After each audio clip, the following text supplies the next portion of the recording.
why is the market rallying? It's because the market is looking ahead. The market always looks at least 12 months ahead, and it looks at certain statistics. So first things first, the curve is well under control in Australia. We've done a tremendous job. So the Australian economy is opening up quite rapidly. Discussions of easing of lockdowns is commonplace around the world now. China is back to work. Something like 91% of Chinese enterprises are back to work. Not at full capacity, granted, but 91% of them are.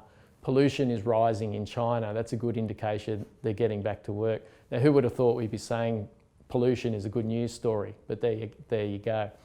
So the other thing is the downgrades have happened. So earnings downgrades for the June 2020 financial year, since this started in February, has been 25% earnings downgrades. That's a lot of bad news factored in. So the question now is there much more to go? And actually we don't think so at Credit Suisse. And in fact, we've just moved to an overweight position in Aussie equities as a result.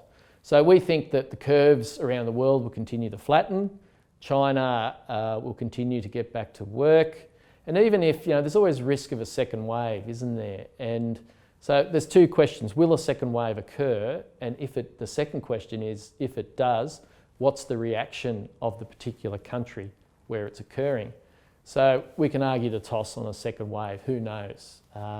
There's plenty of experts out there that you can ask about that.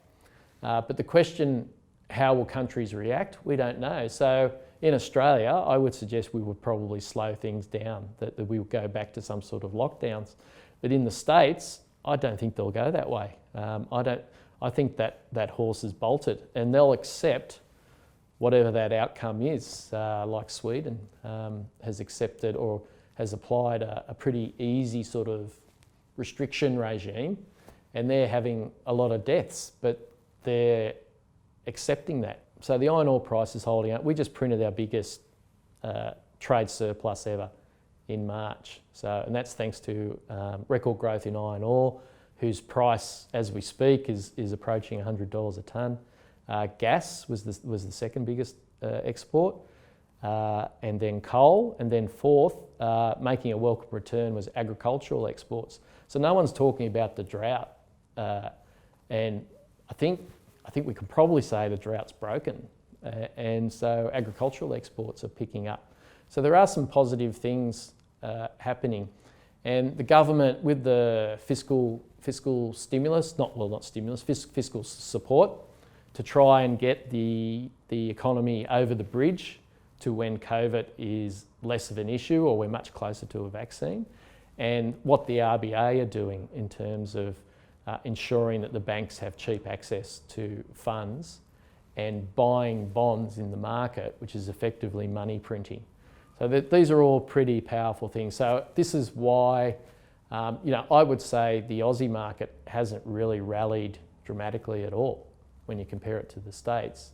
And very definitely there is reasonable sort of value in Australia.